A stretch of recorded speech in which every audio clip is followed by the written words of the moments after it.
ಈ ವಾರ ಪ್ರಮುಖರೇ ನಾಮಿನೇಟ್, ಯಾರಾಗ್ತಾರೆ ಗೇಟ್ ಪಾಸ್?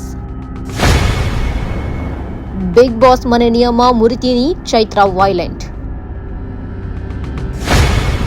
ಚೈತ್ರಾ ಬೇಕಂತಲೇ ಉದ್ದಟತನ ಪ್ರಾರಂಭ ಮಾಡಿದ್ದಾರೆ. ಬಿಗ್ ಬಾಸ್ ಮನೆಯಲ್ಲಿನ ಕೆಲವು ಪ್ರಮುಖ ನಿಯಮಗಳನ್ನ ಉಲ್ಲಂಘನೆ ಮಾಡಿದ್ದಕ್ಕೆ ಚೈತ್ರಾಗೆ ಕಿಚ್ಚ ಸುದೀಪ ಕ್ಲಾಸ್ ತೆಗೆದುಕೊಂಡಿದ್ರು. ಆದರೂ ಚೈತ್ರಾ ಬುದ್ಧಿ ಕಲಿತಂತೆ ಕಾಣ್ತಾ ಇಲ್ಲ. ಈಗ ಮತ್ತೆ ಅವರು ನಿಯಮಗಳನ್ನ ಮುರಿತೀನಿ ಎಂದು ಹೇಳಿದ್ದಾರೆ. ವೀಕೆಂಡ್ನಲ್ಲಿ ಈ ವಿಚಾರದ ಬಗ್ಗೆ ಸುದೀಪ್ ಏನ್ ಹೇಳ್ತಾರೆ ಎಂಬುದನ್ನು ತಿಳಿಯಲು ಪ್ರೇಕ್ಷಕರು ಜಾತಕ ಪಕ್ಷಿಯಂತೆ ಕಾದುಕೊಳ್ಳುತ್ತಿದ್ದಾರೆ. ಈ ವಾರ ತಾವು ಕಳಪೆ ಆಗಬಾರದು ಎಂದು ಚೈತ್ರಾ ಅವರು ತುಂಬಾ ಪ್ರಯತ್ನವನ್ನ ಪಡ್ತಾರೆ. ಆದ್ರೆ ಅವರಿಗೆ ಈ ವಾರ ಕಳಪೆ ಪಟ್ಟದಿಂದ ತಪ್ಪಿಸಿಕೊಳ್ಳಲು ಸಾಧ್ಯವೇ ಆಗಲಿಲ್ಲ.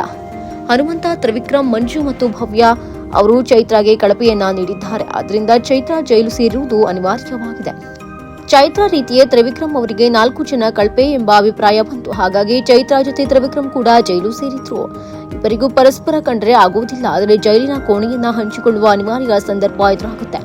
ಚೈತ್ರಾ ಮತ್ತು ತ್ರಿವಿಕ್ರಮ್ ಜೈಲಿಗೆ ಹೋದಾಗ ಇನ್ನುಳಿದ ಸ್ಪರ್ಧಿಗಳು ಬಂದು ಅಲ್ಲಿ ಮಾತನಾಡಿದ್ರು. ಅದರಿಂದ ಚೈತ್ರಾ ಅವರಿಗೆ ಕಿರಿಕಿರಿ ಆಯಿತು.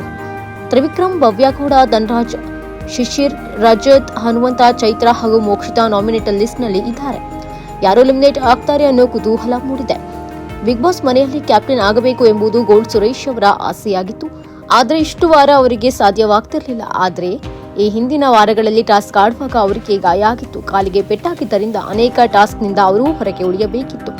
ಆದರೆ ಎಲ್ಲ ಅಡೆತಡೆಗಳನ್ನ ದಾಟಿಕೊಂಡು ಬಂದು ಅವರೀಗ ಕ್ಯಾಪ್ಟನ್ ಪಟ್ಟ ಅಲಂಕರಿಸುವಲ್ಲಿ ಯಶಸ್ವಿಯಾಗಿದ್ದಾರೆ. ಇನ್ನು ಗೋಲ್ಡ್ ಸುರೇಶ್ ಅವರು ಕ್ಯಾಪ್ಟನ್ ಆಗಿದ್ರೆ ಧನರಾಜ್ ಮತ್ತು ಹನುಮಂತ ಅವರು ಹೆಚ್ಚು ಸಂಭ್ರಮಿಸಿದ್ದಾರೆ. ಅದೇ ಖುಷಿಯಲ್ಲಿ ಸುರೇಶ್ ಅವರನ್ನ ಸ್ವಿಮ್ಮಿಂಗ್ ಪೂಲ್ಗೆ ತಳ್ಳಲಾಗಿದೆ. ಹಲವು ಬಾರಿ ಗೋಲ್ಡ್ ಸುರೇಶ್ಗೆ ಹನುಮಂತ ಕಳಪೆ ನೀಡಿದ್ರು. ಪದೇ ಪದೇ ನಾಮಿನೇಟ್ ಮಾಡಿದ್ರು.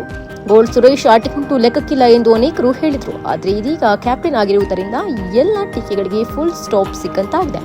ಒಟ್ನಲ್ಲಿ ಕಿಚ್ಚಿನ ಪಂಚಾಯಿತಿಯಲ್ಲಿ ಏನೆಲ್ಲ ಚರ್ಚೆಯಾಗುತ್ತೆ ಕಾದು ನೋಡಬೇಕಾಗಿದೆ.